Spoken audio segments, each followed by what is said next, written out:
አምላካችን እግዚአብሔር እንዲህ ይላል ሲያስተምረን ማለት ነው። ለሚያምንባት ሁሉ ወደ እግዚአብሔር ታደርሳለች የሚለውን ኃይለ ቃል መነሻ አድርገን እንማማራለን።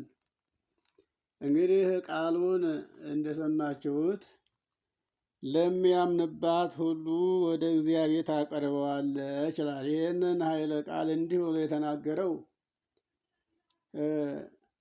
ከሃይማኖት አባቶች አንዱ ሊቅ ቅዱስ ቄርሎስ ነው የተናገረውና ይህንን ኃይለ ቃል ሃይማኖተ አበው ምዕራፍ 76 ከቁጥር 8 ላይ ያለ ኃይለ ቃል ነው። ይህንን መነሻ አድርገን እንደ እግዚአብሔር ቅዱስ ፈቃድ እንመካከራለን፣ እንማማራለን ማለት ነው። ቅዱስ ቄርሎስ የተናገረው ኃይለ ቃል ምንድን ነው? ለሚያምንባት ሁሉ ወደ እግዚአብሔር ታቀርበዋለች አለ።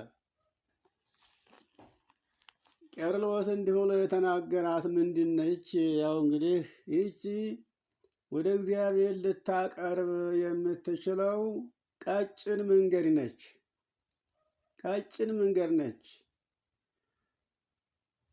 ቀጥ ብላ ወደ እግዚአብሔር የተዘረጋች መንገድነቷንም እግዚአብሔር የዘረጋት መንገድ ናት እንጂ እንዲሁ ፍጡር የዘረጋት መንገድም አይደለችም።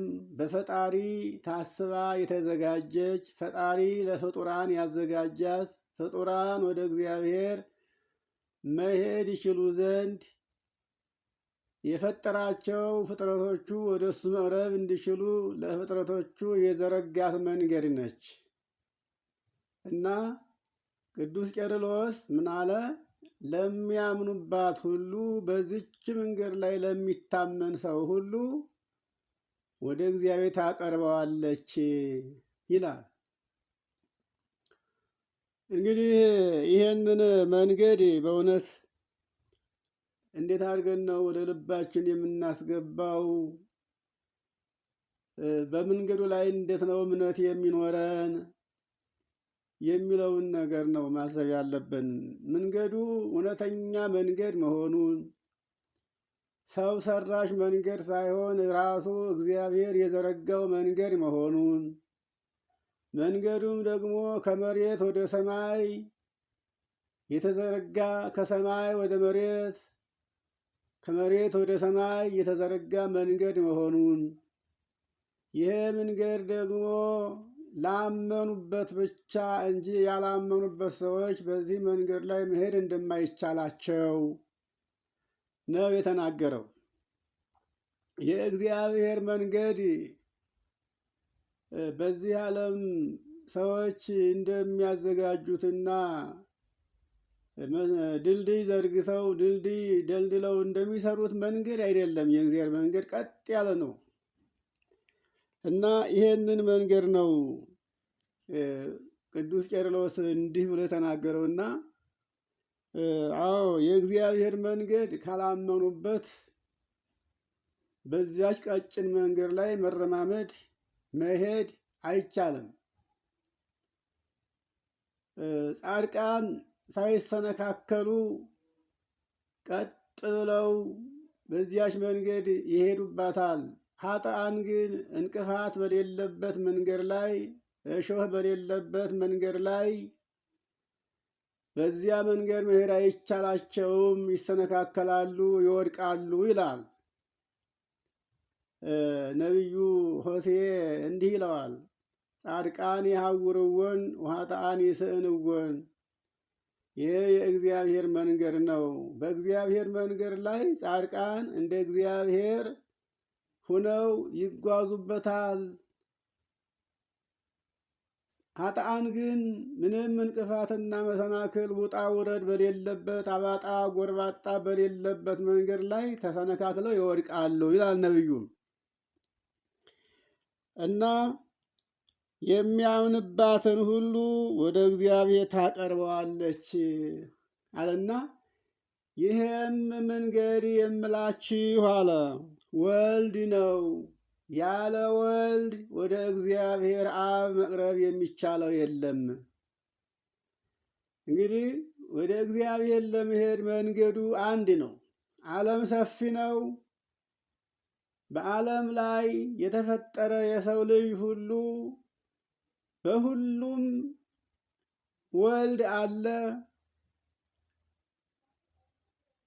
በዚያ መንገድ ላይ ለመሄድ ምን ያስፈልጋል? እምነት ያስፈልጋል። ሳያምኑ በወልድ ላይ ወደ እግዚአብሔር መሄድ እንደማይቻል ነው እንግዲህ የቅዱስ አባት የተናገረው። የቅዱስ አባትም የተናገረው ራሱ ክርስቶስ የተናገረውን ቃል ተመልክቶ እሱን መነሻ አድርጎ ነው የተናገረው እንጂ ዝም ብሎ አልተናገረውም። ከሕሊናው አፍልቆ የተናገረው ቃልም አይደለም። ያስተማረው ክርስቶስ ነው። የተናገረው ክርስቶስ ነው። ክርስቶስ ያስተማረውን ኃይለ ቃል መነሻ አድርጎ ላመነባት ሁሉ ያመነባት ሰው ሁሉ ወደ እግዚአብሔር የምታደርስ መንገድ ነች፣ ይህችውም መንገድ ወልድ ነች ብሎ ሊቁ ተናገረ። ይሄንን እንግዲህ ጌታችን አምላካችን ኢየሱስ ክርስቶስ ለደቀ መዛሙርቱ ሲያስተምራቸው እንዲህ ብሎ የተናገረው ኃይለ ቃል አለ። በዮሐንስ ወንጌል ምዕራፍ 14 ቁጥር 6 ላይ እንዲህ ይላል። ኢየሱስም እንዲህ አላቸው፣ እኔ መንገድ ነኝ፣ እኔ እውነት ነኝ፣ እኔ ሕይወትም ነኝ አላቸው። መንገድም እኔ ነኝ፣ እውነትም እኔ ነኝ፣ ሕይወትም እኔ ነኝ። እውነት ምንድን ነው እንዳትሉ፣ እውነት እኔ ነኝ፣ ጽድቅም እኔ ነኝ፣ መንገድም እኔ ነኝ። እንግዲህ በእኔ ላይ ካልሆነ በስተቀር ወደ አብ የሚደርስ ማንም የለም ብሎ ይህን ለደቀ መዛሙርቱ ነግሯቸዋል። እውነትም ለሚያስተውለው ሰው ከሰማይ ወደ ምድር የተዘረጋ መንገድ ይሄ ነው። ሲያስቡት እንግዲህ እግዚአብሔር የሚወዳቸውን የሚያቀርብበት ከሰማይ ወደ ምድር የተዘረጋ መስመር ይሄ ነው። በፊት እግዚአብሔር ይህንን መንገድ ሊዘረጋ ይህንን መንገድ ሊሰራ ሲፈልግ ምን አደረገ? ከሰማይ ከምድር ወደ ሰማይ መሰላል ተተከለች። በዚያች መሰላል ራስ ላይ እግዚአብሔር ቁሞ ታይቶ ነበረ ለአባታችን ለቅዱስ ያዕቆብ። ይህንን ኦሪት ዘፍጥረት ምዕራፍ 28 ላይ ያለ ኃይለ ቃል ነው። እሱን ገብተን ብንመለከት እናገኘዋለን። ያዕቆብ ከምድር እስከ ሰማይ ተተክላ የወርቅ መሰላል ተመለከተ።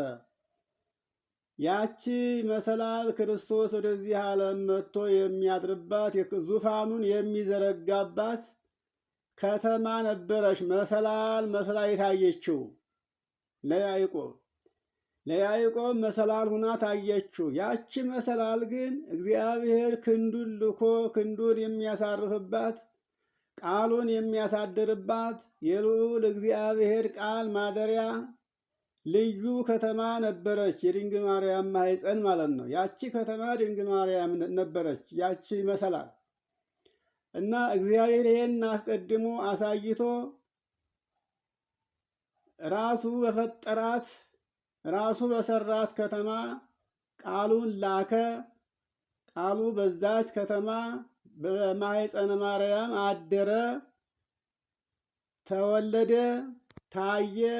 እንግዲህ በምድር ላይ እንደ ሰው ተመላለሰ። ለሰው ልጆች የሚገባቸውን ምክር፣ ትምህርት፣ ተአምራት አደረገ። ያመኑበት አመኑበት፣ ያላመኑበትም ያው እንግዲህ እንዳላመኑ ቀርተዋል። እና ይሄ ነው መንገዱ። አሁን ክርስቶስ ለደቀ መዛሙርቱ ምንድን ነው ያላቸው? ዮሐንስ 14 ላይ ስትመለከቱ ቁጥር 6 ላይ እኔ ወደሚሄድበትም የሚሄድበትንም ታውቃላችሁ፣ መንገዱን ታውቃላችሁ እያለ ከኋላ ሲያስተምራቸው ቁጥር 4 ላይ ቁጥር 3 ጀምሮ እኔ ወደ አባቴ ሄጄ ስፍራ ባላዘጋጅላችሁ እኔ ባለሁበት እናንተ ደግሞ በዛ ትኖራላችሁ። ስለዚህ እኔ ወደ አባቴ ልሂድና እናንተ የምትኖሩበትን ስፍራ ላዘጋጅላችሁ ይላቸው ነበረ። እንግዲህ የሞቱ ጊዜ ሲደርስ፣ የእርገቱ ጊዜ ሲደርስ ያውን እየነገራቸው ነው። እንግዲህ እነሱ እንዳይረበሹ ተስፋ ቆርጠው ወደ ክህደት እንዳይገቡ ያው በፍርሃት በጭንቀት ውስጥ እንደሚኖሩ ያውቅ ነበርና አስቀድሞ ለደቀ መዛሙርቱ ወደ እኔ እወስዳችኋለሁ፣ እኔ ወደሚሄድበትም ያን ጊዜ ታውቃላችሁ፣ ልሂድና መንገዱን ላዘጋጅላችሁ እያለ ያስተምራቸው ነበርና ያን ጊዜ ከሐዋርያት አንዱ ጌታ ሆይ አንተ የምትሄድበትን አናውቅም፣ እንዴት መንገዱን ሳናውቅ ወደ አንተ እንመጣለን ነበር ያለው። ከሐዋርያት አንዱ እያችሁ መንገዱን አናውቅ፣ የምትሄድበትን አናውቅ፣ ወዴት እንደሄድክ ሳናውቅ እንዴት ወደ አንተ ልንመጣ እንችላለን ብሎ ሲጠይቀው መንገዱ እኔ ነኝ፣ አይተኸኛል፣ እውነትም እኔ ነኝ፣ ጽድቅም እኔ ነኝ፣ ሕይወትም እኔ ነኝ ነበር ያለው። እንግዲህ በእኔ ላይ ካልሆነ በስተቀር ወደ አብ የሚመጣ ወደ አብ ለመምጣት የሚቻለው ማንም የለም አለና እንግዲህ እኔን ብታውቁ፣ እኔን ከተረዳችሁኝ፣ እኔን ካወቃችሁኝ አባቴንም ታውቁታላችሁ። ከአሁን ጀምሮ ታውቁታላችሁ፣ አይታችሁታልና በዓይናችሁ እያያችሁት ነው። በሥጋ ተገልጦ ሥጋ ለብሶ ከእናንተ ጋር እየተመላለሰ ከእናንተ ጋር እየዋለ እያደረ ያለው አባቴ ማለት እሱ ነው። አዎ እኔና አብ አንድ ነን። እኔን ያየ አብን አየ፣ እኔን ያመነ አብን አመነ። እኔ ከአብ ተልኬ መጥቻለሁና የመጣሁትም እናንተን ለመሳብ ነው። መንገዱ እኔ ነኝ፣ በእኔ ላይ ወደ አብ ትደርሳላችሁ እያለ ጌታችን ይህንን ኃይለ ቃል ለደቀ መዛሙርቱ ለሐዋርያት አስተምሯቸዋል። እንግዲህ እንደምታውቁት ወደ እግዚአብሔር ለመሄድ በወልድ ላይ ካልሆነ በስተቀር ሌላ መንገድ የለም። እግዚአብሔርም ያለ ወልድ ወደ እሱ የቀረበ ሰው ቢኖር ያ እሱ የማይቀበለው የዲያብሎስ የግብር ልጅ የሆነ ብቻ ነው። አያችሁ እንግዲህ ክርስቶስ በዚህ ዓለም እየተመላለሰ ያስተማረውን ትምህርት ያሳየውን ተአምራት አምኖ የማይኖር ራሱን ጠብቆ የማይኖር ራሱን ለእግዚአብሔር የማያስገዛ ሰው ሁሉ ይሄ በክርስቶስ ላይ ተረማምዶ ወደ እግዚአብሔር ሊቀርብ የማይቻለው ነው። ከዚህ ዓለም በተለየ ጊዜ ነፍሱን ወደ እግዚአብሔር የሚያቀርባት አጋንንት ናቸው እንጂ ቅዱሳን መላእክት አያቀርቧትም። በዚህ ዓለም ሳለ እግዚአብሔርን እያሰበ በወልድ ምክርና ትምህርት ጸንቶ የሚኖር ሰው ደግሞ ከዚህ ዓለም ሲያርፍ ነፍሱን የሚረከቧት መላእክት ናቸው። መላእክት በእልልታ በምስጋና እያሸበሸቡ ይዘዋት ወደ እግዚአብሔር ይቀርባሉ። ከእግዚአብሔር ፊት ሲያቀርባት ፍርዷን ትቀበላለች። ፍርዷን በሰራችው ስራ ነው። እንግዲህ በወልድ ላይ ሄዳለችና ስራዋ የሚመሰክርላት ከዚህ ዓለም ጀምራ ወደ እግዚአብሔር ስትሄድ መላእክት እያመሰገኑ ይዘዋት ሲሄዱ ያን ጊዜ ስራዋ የሚያጸድቅ ስራ መስራቷን የምታውቁ በዚህ ነው። ግን መላእክተ ጽልመት ይዘው አንቺ ጎስቋላ ነፍስ እያሉ እያጣደፉ ለፍርድ ወደ እግዚአብሔር ይዘዋት ሲቀርቡ ኃጢአተኛ መሆኗን የምታውቀው ገና ከእግዚአብሔር ፊት ሳትቀርብ ነው። ይገርማችኋል። እንግዲህ ኃጥአንን ቅዱሳን መላእክት አያሳርጓቸውም። የሚያሳርጓቸው አጋንንት ናቸው፣ ለእነሱ የተዘጋጁ። ጻድቃንን ደግሞ አጋንንት አያሳርጓቸውም። የሚያሳርጓቸው እነማን ናቸው? ቅዱሳን መላእክት ናቸው። እና ስለዚህ መንገዱ እኔ ነኝ፣ በእኔ እመኑ፣ በእኔ ካልሆነ በስተቀር ወደ አብ የሚቀርብ የለም ብሎ ክርስቶስ ያስተማረውን ትምህርት ሊቁ ለሚያምኑባት ሁሉ ወደ እግዚአብሔር ታቀርባለች፣ ይህችውም ወልድ ናት ብሎ ተናገረው እና ጌታችን አምላካችን ኢየሱስ ክርስቶስ አሁንም በማቴዎስ ወንጌል ምዕራፍ 7 ከቁጥር 14 ላይ ያለውን ኃይለ ቃል የተመለከትነው እንደሆነ እንዲህ ይላል። ማቴዎስ ምዕራፍ 7 ቁጥር 14 ላይ ወደ ሕይወት የሚወስደው አለ ደጁ የጠበበ መንገዱ የቀጠነ ነውና የሚያገኙትም ሰዎች ጥቂቶች ናቸው። ሁሉ ሰው አያገኘውም። አያችሁ፣ ሁሉ ሰው አያገኘውም አለ። ወደ ሕይወት የሚወስደው እንግዲህ ሕይወት ክርስቶስ ሕይወት እኔ ነኝ ብሏል። ጽድቅም እኔ ነኝ ብሏል። እውነትም እኔ ነኝ ብሏል። እንግዲህ ወደ እግዚአብሔርም የሚያደርሰው መንገድ እኔ ነኝ፣ በእኔ ካልሆነ በስተቀር ወደ አብ ማንም ሊቀርብ አይችልም፣ መድረስ አይቻለውም ብሏል። ዮሐንስ ላይ እንደሰማችሁት። እዚህም ምን አለ? ወደ ሕይወት የሚወስደው። ሕይወት ማን ነው? አብ ነው። ሕይወት አብ ነው። ወልድ ሕይወት ነው። መንፈስ ቅዱስ ሕይወት ነው። አያችሁ፣ መንፈስ ቅዱስ የአብ የባህሪ ሕይወት ነው። የወልድ የባህሪ ሕይወት ነው። አሁን ወደ ሕይወት የሚያደርሰው ወደ ሕይወት የሚወስደው ደጁ የጠበበ ነው። በሰፊ መንገድ ሂዶ ወደ ሕይወት መድረስ አይቻልም። ወደ ሕይወት ለመሄድ የሚቻለው መድረስም የሚቻለው በጠበበው ደጅ ነው። መንገዱም የቀጠነ ነው። በቀጭኗ መንገድ ነው። የመንግሥተ ሰማያት መንገድ ከጭራ የቀጠነች ነች ነው የምትባለው። አያችሁ፣ እንግዲህ ይህን ዓለም የወደደ ሰው ሁሉ በዚያች መንገድ ላይ መሄድ አይቻለውም። በዚያች መንገድ ላይ የሚሄደው ይሄንን ዓለም የገዛ ብቻ ነው። ይሄ ዓለም የገዛው በዚያች መንገድ ላይ መሄድ አይቻለውም። ይሄንን ዓለም የገዛ ሰው ግን በዚያች መንገድ ላይ መሄድ ይቻለዋል። ይሄንን ዓለም መግዛት ማለት ምን ማለት ነው? ይሄንን ዓለም አሸንፎ መኖር ማለት ነው። ሰው ሲያሸንፍ ገዥ ይሆናል፣ ሲሸንፍ ደግሞ ተገዥ ይሆናል። ሎሌ ባሪያ ይሆናል። አሸናፊ ጌታ ነው፣ ተሸናፊ ባሪያ ነው።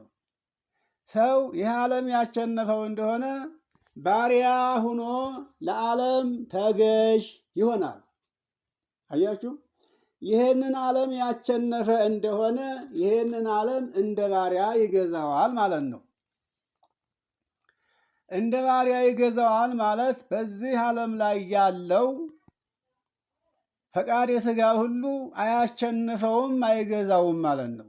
ፈቃደ ሥጋውን ያሸነፈ ራሱን የገዛ ሰው ሁሉ ሁልጊዜ እግዚአብሔርን እያሰበ ይኖራል። የእግዚአብሔር መንግሥት ይናፍቀዋል። አባቶቻችን ሐዋርያት ሲያስተምሩ ሁልጊዜ የእግዚአብሔር መንግሥት እየናፈቃቸው የዚህን ዓለም ድካም እየሰለቹ እረፍትን ሽተው ይለምኑት ነበረ። ይበቃናል፣ አሳረፈን፣ ጥራን እያሉ ይለምኑት ነበረ እንጂ በዚህ ዓለም እንዲቆዩ አይለምኑም ነበረ። ዛሬ እኛ አሁን ወደ እግዚአብሔር ለመሄድ እንፈልጋለን እንዴ? አንፈልግም እኮ። በዚህ ዓለም ለመኖር ነው የምንፈልገው። ልመናችንም እርሜ ስጠኝ ነው። ይገርማችኋል። ግን በተሰጠን እርሜ ልክ እንኳ በጎ ስራ ሰርተን ቢሆን ባማረ ነበረ። እርሜ የምንለምነው ለኃጢአት ነው። አያችሁት? ኃጢአት እንዳትጓደል ነው እርሜ የምንለምነው። ይኸውላችሁ እግዚአብሔር እርሜ ሲለምኑት ይሰጣል፣ የለምኑትን አይነሳም። ግን በተሰጠን እርሜ ግን እግዚአብሔር ጋር የሚያደርስ ስራ የምንሰራ ሰዎች አይደለንም። የእኛ አባቶች ግን እግዚአብሔር መልካሙን እያደረገላቸው ከነሱ ጋር እየኖረ እያለ ይናፍቃቸው ነበረ። ከዙፋኑ ላይ ተቀምጦ እሱን ማየት፣ ዓለሙን ማየት፣ መንግሥተ ሰማያትን ማየት፣ መላእክት ያመሰግኑ ከመላእክት ጋር ምስጋና ለማመስገን እየሻቱ ይበቃኛል ነበር የሚሉት። አያችሁት? ይበቃኛል ነበር የሚሉት። ይሄ ምንድን ነው? በክርስቶስ ላይ ሄዶ አብን ለማየት ነበረ ምኞታቸው። ግን በእርግጥ እግዚአብሔርም ቢሆን ያለ ጊዜው አልጠራቸውም። ለነሱ የወሰነላቸው ጊዜ ነበረ። ጊዜያቸውን ሲፈጽሙ ጠርቷቸዋል። መቼም እግዚአብሔር ያለ ጊዜያቸው አልጠራቸውም። ያለ ጊዜው የሚጠራው ማን ነው? ኃጢአተኛ ብቻ ነው። ኃጢአተኛ እግዚአብሔር ለሚወዳቸው ሰዎች እንቅፋትና መሰናክል እንዳይሆን ያስወግደዋል። እድሜው ያጥራል። ያለ ጊዜው ይቀሰፋል። ይገርማችኋል። እና በጠበበው በር ወደ ሕይወት የሚወስደው ደጁ የጠበበ መንገዱ የቀጠነ ነውና የሚያገኙት ሰዎች ጥቂቶች ናቸው። አያቸው። ይሄንን ዓለም መውደድ ማለት ደጁ ሰፊ ነው ማለት ይሄን ዓለም መውደድ ማለት ነው። ሰው ይሄን ዓለም ሲፈልግ በስጋው ደስተኛ ሆኖ ለመኖር የስጋውን ፍላጎቶች እያሰበ እግዚአብሔርን እየረሳና እየዘነጋ በልቶ ጠጥቶ ደስተኛ ሆኖ እንዲኖር በስጋው ብቻ እንዲመቸው እየፈለገ የስጋ ፍላጎቱን ብቻ ስጋው የፈለገውን ብቻ እያደረገ ሲኖር ደጁ ምን ይሆናል? ሰፊ ይሆናል። ለስጋውያን አያችሁ፣ ለስጋውያን ለአሕዛብ ለማያምኑበት ራሳቸውን ለማይገዙ ደጁ ሰፊ ነው። ዓለሙ ሰፊ ነው። ደጁ የተባለው ዓለሙ ነው። ዓለሙ ሰፊ ነው። ለስጋው ብቻ ለሚገዛ ሁሉ ይበላል ልብላ ብሎ ካሰበው የማይበላ ነገር የለም። እግዚአብሔር ግን ለመረጣቸው ሰዎች የሚበላው ጥቂት ነው፣ የማይበላው ብዙ ነው። ለወዳጆቹ መርጦ ይሄንን ብሉ ይሄንን አትብሉ ብሎ ያዘዘው እግዚአብሔር ነው። ከእግዚአብሔር የወጣ ግን የማይበላውን ሁሉ እንደሚበላ ይሄ ለእናንተ ምን ይነገራል? ዓለም ዛሬ እየታየች ነው። ቁልጭ ብላ ለሁሉም ትታያለች። የዓለምን ጉዳይ የማያውቅና የማይመለከት የሞተ ሰው ካልሆነ በስተቀር በሕይወት ያለ ሰው ዓለምን ያያታል። በእጁ ላይ እንዳለች አድርጎ ነው የሚያት። አሁን እኮ ዓለምን የምናያት በእጃችን ላይ ሆናን የምናያት። ዓለም በእግዚአብሔር እጅ ነበረች፣ አሁን በእኛ እጅ ገብታለች። ዘመን ባመጣው ቴክኖሎጂ ሁላችንም በእጃችን ላይ ዓለም ምን ላይ እንዳለች የምትሰራው ስራ ሁሉ እየታየ ነው። ምናልባት የቀረን በልባ ያሰበችውን ማወቅ ነው እንጂ የቀረን በተቀረ ዓለም የምትሰራውን ስራ ሁሉ እያየን ነው። እንደ እግዚአብሔር ነበር የሚያውቃት። አሁንም እኛ እንደ እግዚአብሔር በእጃችን ላይ ይዘን እያየናን ነው። ታዲያ የሚገርመው ነገር ዓለም የምትጠፋበት ነገር ብቻ ነው የእኛን እየሳብን እየማረከን ያሉ። ይገርማችኋል። እንግዲህ ይሄ አለማስተዋልና ድክመት የበዛበት ትውልድ ሁነን ነው የምንታየው ማለት ነው በዚህ ዙሪያ እና የእግዚአብሔር ልጆች አሁንም እንግዲህ ቅዱስ ቄርሎስ እንደሚያስተምረን ለሚያምንባት ሁሉ ወደ እግዚአብሔር ታደርሳለች፣ ታቀርባለች። ይሄንን ነው ልናምንበት የሚያስፈልገው። እንግዲህ አሁን ይሄ ሳምንት ከታኅሳስ 7 ቀን ጀምሮ ያለው ጊዜ እስከ ነገዋ ሰዓት ድረስ ከታኅሳስ 7 ጀምሮ እስከ ታኅሳስ 13 ነው። እስከ 13 እስከ 12 እስከ 11 እያለ እየቀናነት ይመጣል። ዞሮ ግን ከታኅሳስ 7 ጀምሮ ያለው ቀን አንዱ ሳምንት ምን ይባላል? ስብከት እየተባለ በዚህ ስያሜ ይጠራል። ከነገዋ ከእሁድ ጀምረን ደግሞ ቀጣዩ ሳምንት ብርሃን እየተባለ ይጠራል። ስያሜ አለው። ከብርሃን ቀጥሎ ደግሞ ያለው ሳምንት ኖላዊ ይባላል። ከዚያ ቀጥሎ ያለው ሳምንት ደግሞ ምን ይባላል? ልደት እያልን እንግዲህ አባቶቻችን እንዳቆዩልንና እንዳስተማሩን በዚህ መልኩ ነው የምናከብረው የምንጠራው። አሁን ይሄ ሳምንት የስብከት ዘመን ነው። ስብከት ማለት ስለ ክርስቶስ ሰው መሆን የቀደሙ አባቶቻችን ስለ ክርስቶስ የተነበዩበት ያስተማሩበት፣ እየጾሙ እየጸለዩ ክርስቶስ የሚገለጥበትን ጊዜና ዘመን አስበው ጾሙ፣ ጸለዩ። ሰዓቱ ጊዜው ሲደርስ ስብከት ተባለ። ስብከት የተባለበት የነቢያት ፍሬ እየተሰበሰበ እንግዲህ በሐምሌ በነሐሴ የተዘራው አዝመራ ሁሉ ከህዳር ጀምሮ በታኅሳስ በጥር ምን እየሆነ ነው? አዝመራው እየተሰበሰበ ነው፣ ለፍሬ በቅቶ ማለት ነው። አሁንም የነቢያት ትንቢት ሊደርስ ሊታይ ሊገለጥ ጊዜው ስለደረሰ ስብከት ተባለ። የነቢያት ስብከት፣ ነቢያት የተናገሩት የአዝመራ ክምችት የሚደረግበት ሰዓት ስለደረሰ ስብከት፣ የድካማቸው ውጤት የሚታይበት ጊዜና ሰዓት ላይ ደረሰ ማለት ነው። ያም ደግሞ ክርስቶስ ነበረ። ቀጣዩ ሳምንት ብርሃን ይባላል። ሰው ከጨለማ ወደ ብርሃን የተመለሰበት 5500 ዘመን በባርነት ይኖር የነበረ የሰው ልጅ ሁሉ ከባርነት ነፃ ሆኖ ከጨለማ ወደ ብርሃን የሚመለስበት ሳምንት ማለት ነው። ከዛ ደግሞ ቀጥሎ ሰውን ከጨለማ ወደ ብርሃን የሚመልሰው የወዳጆቹ እረኛ፣ እውነተኛ ጠባቂ።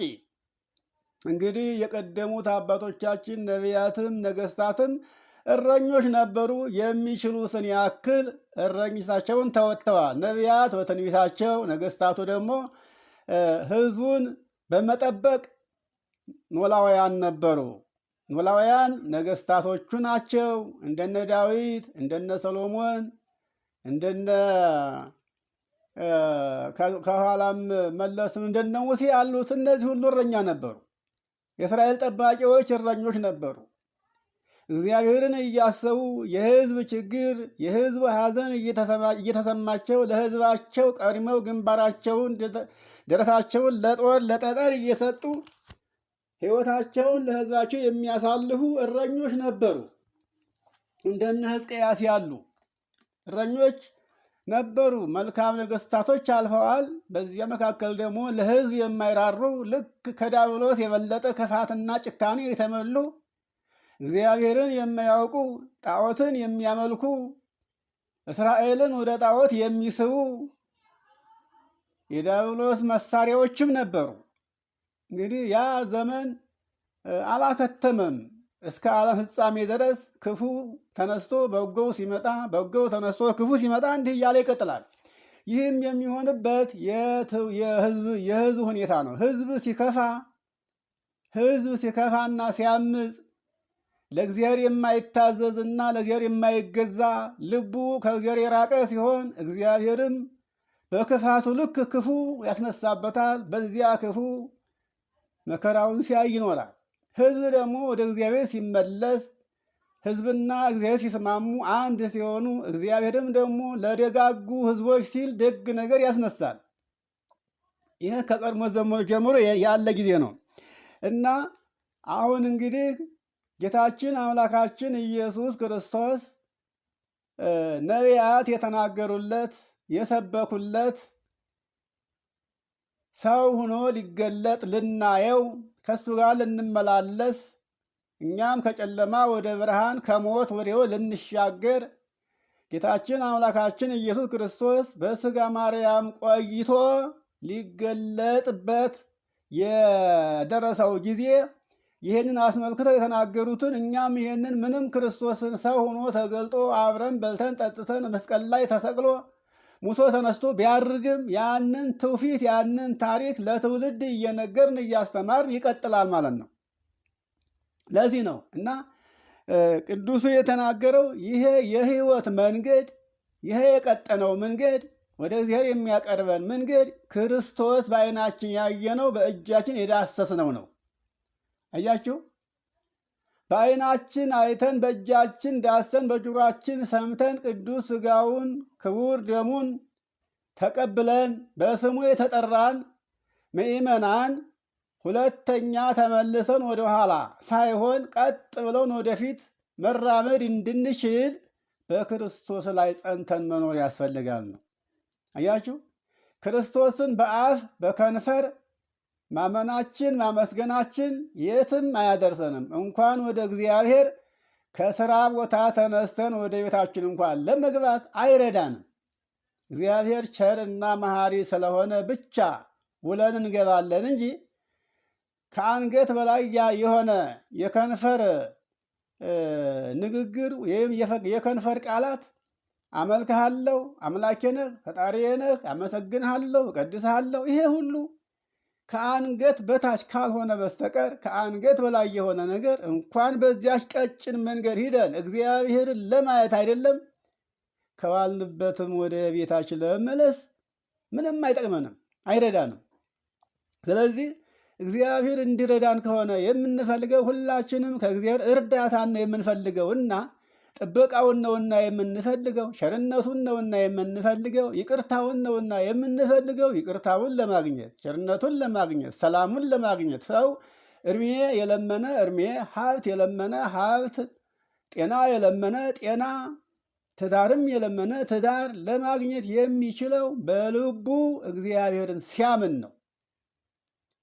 እንግዲህ እግዚአብሔርን ለማመን ከንፈራችን ላይ ምንም የማያጠራጥር ነገር ነው፣ እናምናለን ነው። ልባችን ላይ ግን የለም። እግዚአብሔርን ያመነ ሁሉ ለዚህ ዓለም አይንበረከክም፣ ዓለም አይገዛውም። በዓይን የታየ ሁሉ ኃላፊው፣ ጠፊው፣ ከንቱ ነገር ሁሉ ልቡን አይማርከውም። ክፉ ነገርም አስቦ ክፉ ነገር አይናገርም ማለት ነው። አያችሁ፣ ክፉ ነገር አስቦ ክፉ የማይናገር በሰው ላይ ክፉ አስቦ ክፉ የሚናገርን እግዚአብሔር እንደማይቀበለው የሚያውቅ ሰው አይናገርም፣ ክፉ ነገርም አያስብም። አያችሁት? እንግዲህ ራሳችንን መግዛት የቻልን ጊዜ ያን ጊዜ ለእኛ ምን አለን? እረኛ አለን፣ ጠባቂ አለን።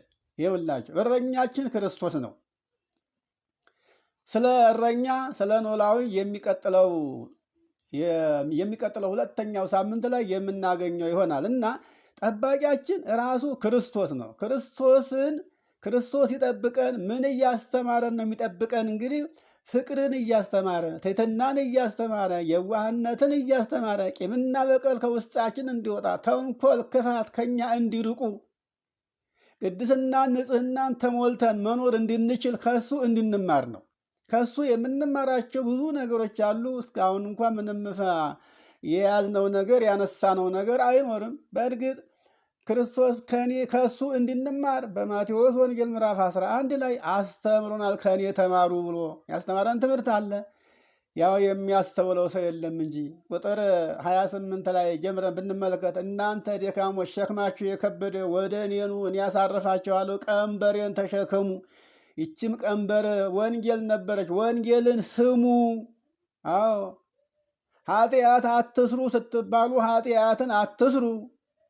ወደ እግዚአብሔር ቅረቡ ስትባሉ ወደ እግዚአብሔር ቅረቡ።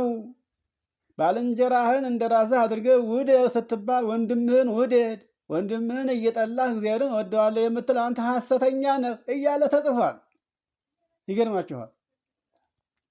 እና እንግዲህ ክርስቶስን በአፋችን ነው እንጂ በልባችን አናምነውም። በልባችን ማመናችንን የምናውቀው ምናልባት በዚች መንገድ ላይ ሂደን እግዚአብሔር በቀኙ አቁሞ እናንተ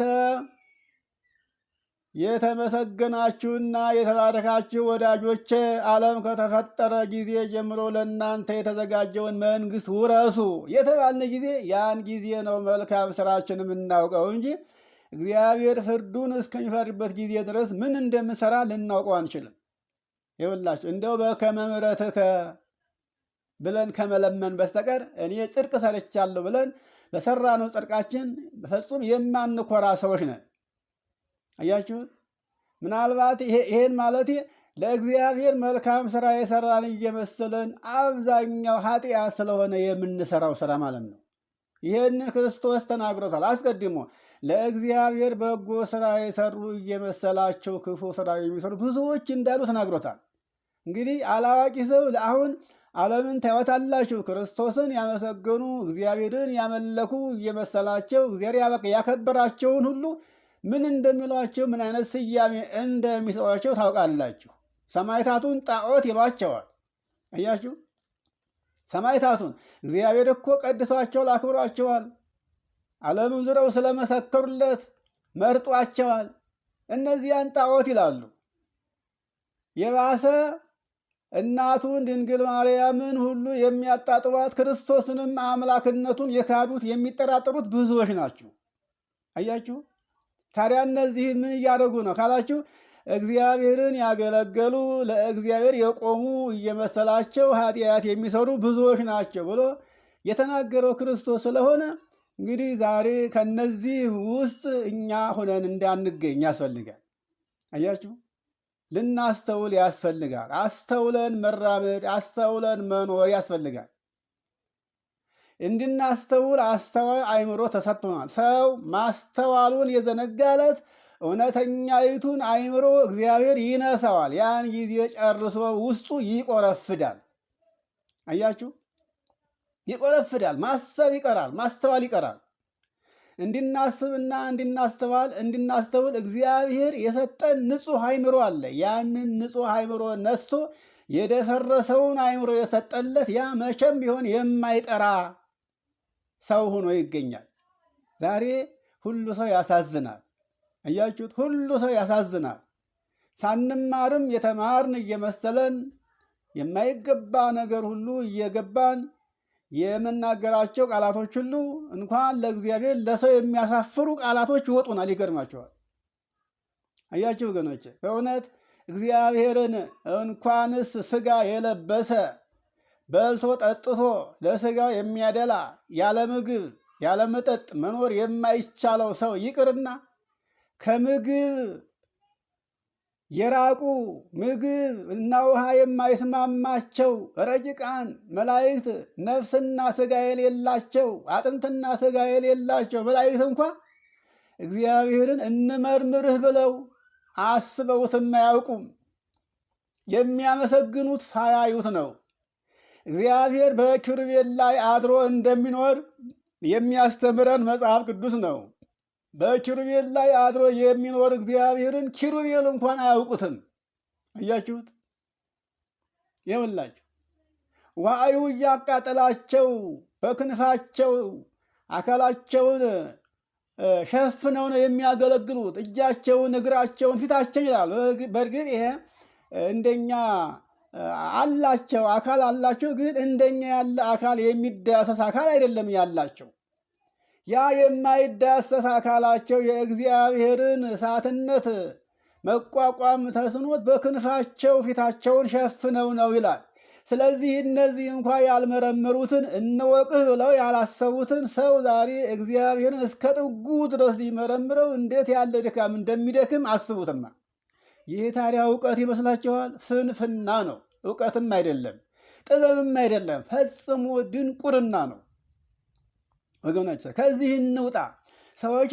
ሰዎች በክርክር እንዲሁ ዓለሙን ቅልጥ ሲያደርጉት እኛም ዘለን ጥልቅ እንላለን።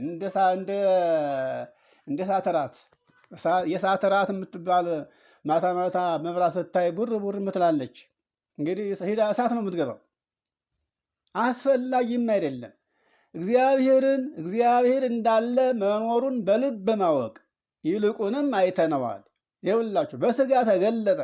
እግዚአብሔርን ማየት ስለማይቻል እግዚአብሔር ደግሞ አይተን እንድናምነው የቀደሙት አሕዛብ በዓይን የማይታይ በእጅ የማይዳሰስ አምላክ አንፈልግም፣ በእጅ የሚዳሰስ በዓይን የሚታይ አምላክ እያሉ ጣዖት እየሰሩ በጣዖት አምልኮት ስለጠፉ እግዚአብሔር ሰውን ጨርሶ እንዲጠፋ ስላልፈለገ እንግዲህ በዓይናቸው ካላዩ በእጃቸው ሳልዳሰሱ አያምኑኝምና ወርጄ ከድንግል ማርያም ተዋህጄ ተወልጄ ሰው ሁኜ ተገልጬ ልታያቸው ብሎ አሰበ። አስቦ መጣ፣ አልቀረም፣ ሰው ሆነ። ማደሪያውን አዘጋጀ። አስቀድሞ ይኸውላችሁ ማደሪያውን አዘጋጀ። በድንግል ማርያም ማኅፀን ሰው ሆኖ 9 ወር ከ5 ቀን ተቀመጠ። እንደ ሰው ቀስ በቀስ አደገ። ወንጌልን አስተማረ። ወንጌልን ያስተማረበት ጥምቀት የተጠመቀበት ምክንያቱ እኛ ወደ እግዚአብሔር ለመድረስ ስንፈልግ መንገዱ ይሄ ነው። ያላመነ ያልተጠመቀ አይድንም፣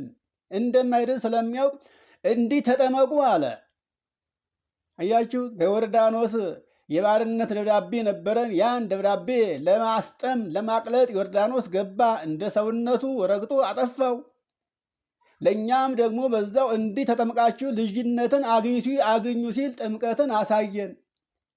እግዚአብሔር ጋር ለመድረስ ስርየተ ንስሐም እንደሚያስፈልገን ንስሐ እንደምንገባ የሰራናትን እያንዳንዷን ኃጢአታችንን ለመምህረ ንስሐችን እንድንናገር አስተማረን። ይህ እንግዲህ ያስተማረ እሱ ነው። ሂድና የበደልከውን በደልህን ለካህኑ ንገር፣ ራስህን ለካህኑ አስመርምር ብሎ የተናገረው እሱ ነው። እንግዲህ አስቡት። በምድር ላይ ወንጌልን ሲያስተምር ሰዎችን ከፈወሰ ካዳነ በኋላ ራሱ ንስሐ ልስጥህ አላለም። እንግዲህ ለካህናት ስልጣነ ክህነትን የሰጠ እሱ ነው። ይኸውላችሁ ክህነት እሱ ነው። ካዳነ ከፈወሰ በኋላ ስልጣኑን ለማን ሰጠ? ለካህኑ ሰጠ። እሱ አድኖ ሂድና የሰራሃትን እያንዳንዷን ኃጢአትህን ለካህኑ ንገር ብሎ ነው ያስተማረው። ይሄ በወንጌል ላይ ያለ ነው፣ ራሱ የተናገረው ጋር።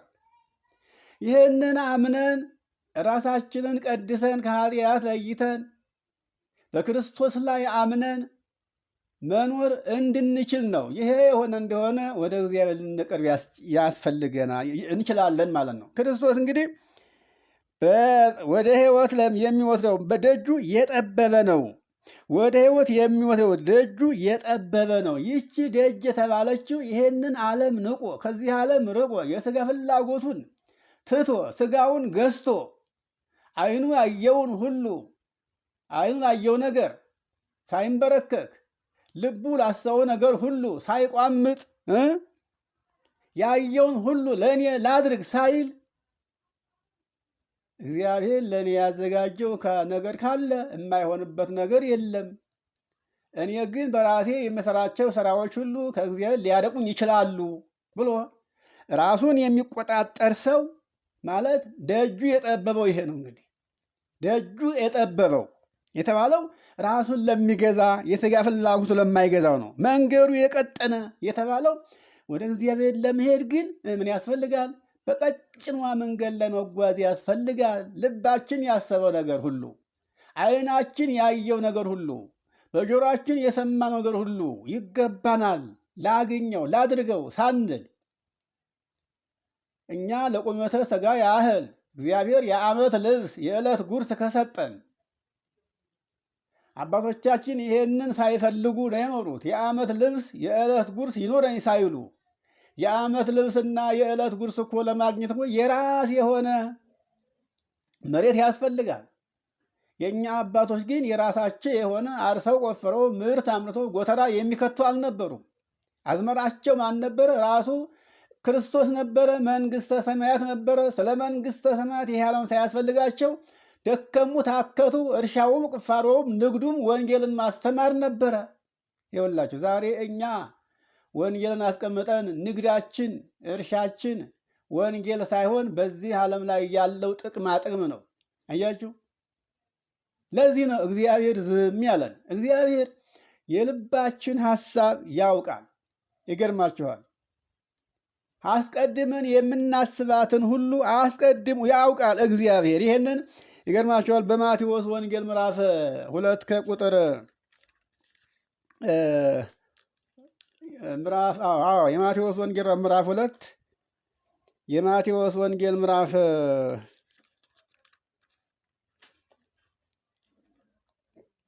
እና እንደዛ ነው። የዮሐንስ ወንጌል ማለት ነው። ይቅርታ፣ የዮሐንስ ወንጌል ምዕራፍ 1 የዮሐንስ ወንጌል ምዕራፍ 1 ቁጥር መጨረሻው ላይ ምን ይላል? እንዲህ የሚል ኃይለ ቃል አለ። ይገርማችኋልና ምንድን ነው የሚለው? የዮሐንስ ወንጌል ምዕራፍ 2 ቁጥር 24 ላይ ስንመለከት እንዲህ ይላል፣ እመኑ፣ በስሙ እመኑ። ነገር ግን ኢየሱስ ሰዎችን ሁሉ ያውቅ ነበረ።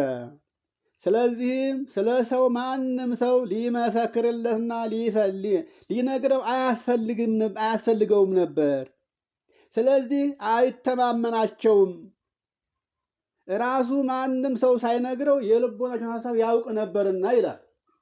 እያችሁ እግዚአብሔርን እየለመንነው ልመናችን የማይሰማበት ምክንያቱ ልባችን ስለሚያውቀው ነው። ቢያደርግልንም አናመሰግነውም፣ በተደረገልን ነገርም ጸንተንም አንኖርም፣ በቃኝም አንልም። አያችሁ፣ ዛሬ ቢያደርግልን ነገ ሌላ ልመና እናቀርባለን። በቃኝም አንልም፣ አናመሰግንም። ይገርማችኋል። ይህንን ዮሐንስ ወንጌል ምዕራፍ 2 ቁጥር 24 ላይ ያለው ኃይለ ቃል ምንድን ነው የሚለው? በስሙ እመኑ። ነገር ግን አለ ኢየሱስ ሰዎችን ሁሉ ያውቃቸው ነበር፣ ሐሳባቸውን ያውቅ ነበር። ስለዚህ ስለ ሰዎች ማንነት ማንንም አይጠይቅም። ማንም ሰው እንዲመሰክርት አያስፈልገውም ነበር፣ ያውቃቸዋልና። ስለሚያውቃቸውም አይተማመንባቸውም፣ ራሱ በሰው ዘንድ ያለውን ያውቅ ነበርና ይላል።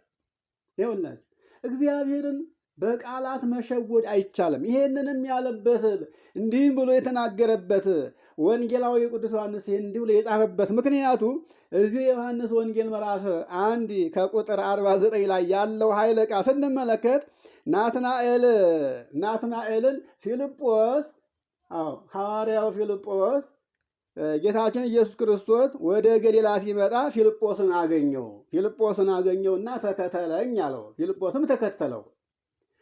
ፊልጶስ ክርስቶስን ከተከተለ በኋላ ማንን አገኘው? ናትናኤልን አገኘው። ይገርማቸዋል።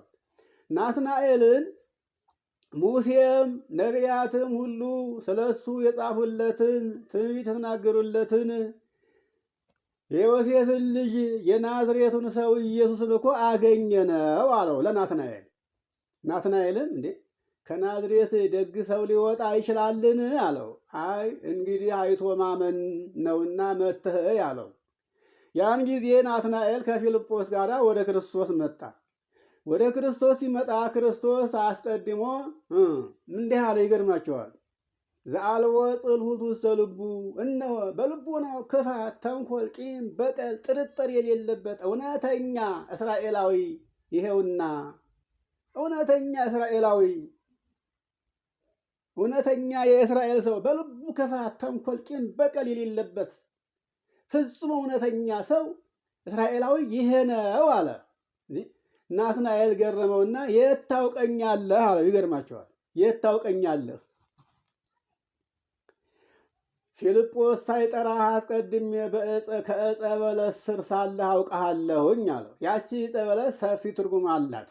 እንግዲህ ክርስቶስን ለመግደል ሄሮድስ የሳሌምና የገሊላን ሕፃናት እንደዛ ሲያስፈጅ የናትናኤል እናት በቀፎ አድርጋ ዛፍ ላይ ሰቅላ ቀን ቀን በርቀት እየተመለከተች ሌሊት እየሄደች ጡቷን እያጠባች ነው ያሳለፈችው። ይህን ናትናኤልን ያን ጊዜ በዛች ዛፍ ላይ እያለ አውሬ እንዳይበላው ምንም ነገር እንዳይደርስበት ይጠብቀው የነበረ አምላክ አሁን ስጋ ተገልጦ ታየውና ፊልጶስ ሳይጠራ አስቀድሜ በዕፀ በለስ ስር ሳለህ አይቼሃለሁኝ አለው።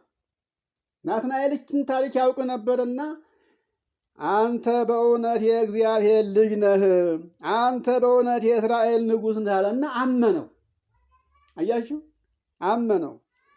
ከበለስ በታች አየሁ ስላልኩህ አመንክን አለ። ከዚህ የበለጠ ታያለህ አለው። ይኸውላችሁ አሁን ይህንን ያመጣሁት ክርስቶስ ሰዎችን አስቀድሞ ያውቃቸዋል። ክፉም ይናገሩ፣ በጎም ይናገሩ፣ ክፉም ያስቡ፣ መልካምም ያስቡ፣ ሐሳቡን ሳያስቡት ነው የሚያውቃቸው። ይልቁንም ገና ሳይፈጥራቸው ያውቃሉ። በእናታቸው ማኅፀን ሳይዘሩ ምን አይነት ትውልድ እንደሚፈጠር ያውቀዋል እግዚአብሔር። ስለዚህ እግዚአብሔርን ማታለል አይቻልም። እግዚአብሔር የሚታለልባት ነገር ብትኖር ፍጹም እውነተኛና ታማኝ ሆኖ መገኘት ነው። ፍቅር እግዚአብሔርን ይገዛዋል፣ ያሸንፈዋል። ከሰማይ አውርዶ መስቀል ላይ ያዋለው ፍቅር ነው። እንደ ፍቅር እግዚአብሔርን የሚገዛው የለም። እግዚአብሔር ስሙ አሸናፊ ነው። ጸባዖት ነው የሚባለው። ጸባዖት ማለት አሸናፊ እግዚአብሔር ማለት ነው።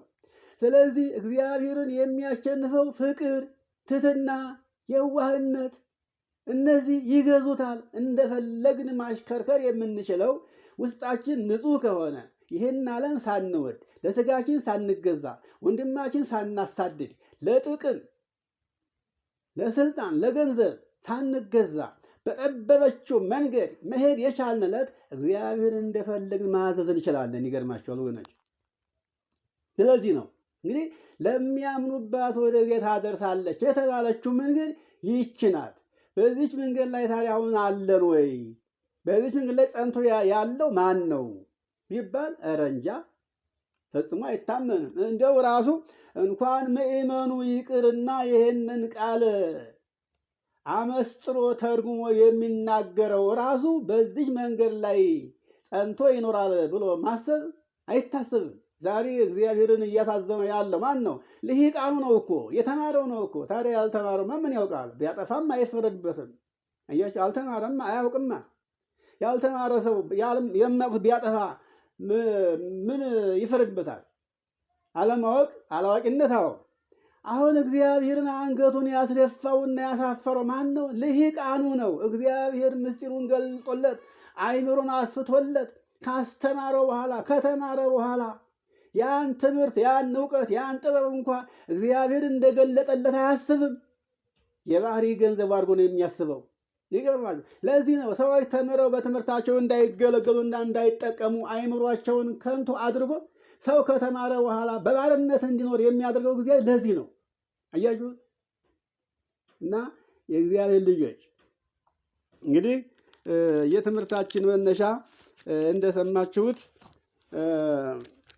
ቅዱስ ቄርሎስ ሃይማኖተ አበው ምዕራፍ 76 ቁጥር 8 ላይ መነሻ አድርገን ለሚያምንባት ሁሉ የሚያምንባትን ሁሉ ወደ እግዚአብሔር ታቀርባለች፣ እሷም ወልድ ነች አለ። እንግዲህ ወደ እግዚአብሔር ለመቅረብ የሚቻለው በወልድ ላይ ነው። በወልድም ደግሞ ስሙን በመጥራት ብቻ አይደለም። ስሙን በመጥራትማ ቢሆን ታዲያ ስንቶቹ ጠርተውት ነበረ። እግዚኦ እግዚኦ የማይለው አለ እንደ እግዚአብሔርን? አያችሁ፣ እግዚአብሔርን እግዚኦ እግዚኦ የማይለው የለም። ግን እግዚኦታው የልብ ሳይሆን የከንፈር ነው። ይሄ ኢሳይያስ 6 ቁጥር 9 ላይ ስንመለከት ያለው ኃይለ ቃል ምንድን ነው የሚለን? ይሄ ትውልድ በከንፈሩ እግዚኦ እግዚኦ ይለኛል፣ ልቡ ግን ከኔ የራቀ ነው። ስለዚህ ይሄ ትውልድ ወደ እኔ እንዳይመለስና እኔም ደግሞ እንዳልፈውሰው ሂድና ልቡን አደንድንልኝ፣ አይኑን አጨልምልኝ፣ ጆሮውን አደንቁርልኝ ብሎ ነው ኢሳይያስን የላከው። ኢሳይያስ እስከ መቼ ድረስ ነው እንዲህ የሚሆነው ቢለው ከተማ ሰው አጥታ ባዶ እስከምትሆን ድረስ ቤቶች ሁሉ የሚኖርባቸው ሰው ጠፍቶ ባዶ እስከሚሆኑ ድረስ ነው የተባለው። ይኸው አሁን እንዲህ እየወደመ ያለው እየጠፋ ያለው አስቡት። እንግዲህ ይሄንን አይተን እንድንመለስና እንድንመከር ገንዘብ እንዳይገዛን የዓለም እንዳይገዛን በአቋራጭ መንገድ የከብራለሁ ብለን እንዳናስብ ለተሰማራንበት ኃላፊነታችን በእውነት እንድንወጣ ነው። ብዙዎቻችን ያለንበት ኃላፊነት የራሳችን ድርጅት ሳይሆን የሰው ድርጅት ነው፣ የሰው ቤት ነው። በዚህ ሁሉ እግዚአብሔር ያዝናል፣ እግዚአብሔር ይከፋዋል ብለን እውነተኞች ሁነን እውነተኛ ሁነን እሱን አምነን ለሰዎች ሁሉ ቀናዎች ሁነን ደጎች ሁነን እውነትን ነገር ይዘን እንድንገኝ ምን ያስፈልጋል? እምነት ያስፈልጋል፣ ፍቅር ያስፈልጋል፣ ታማኝ መሆን ያስፈልጋል። ይሄ የሆነ እንደሆነ በቀጠነችው መንገድ ላይ ያለምንም ስጋት ሂደን ተጉዘን የዘላለም መንግስት እግዚአብሔርን እንወርሳለን ለማለት ነው። እንግዲህ እንደዚህ ያለውን ሰው እግዚአብሔር ለቅዱስ ስጋው ለክቡር ደሙ ያበቃዋል። አያችሁ፣ እግዚአብሔርን በእውነት ካላገለገልነው እንደው ዘለን ቅዱስ ስጋ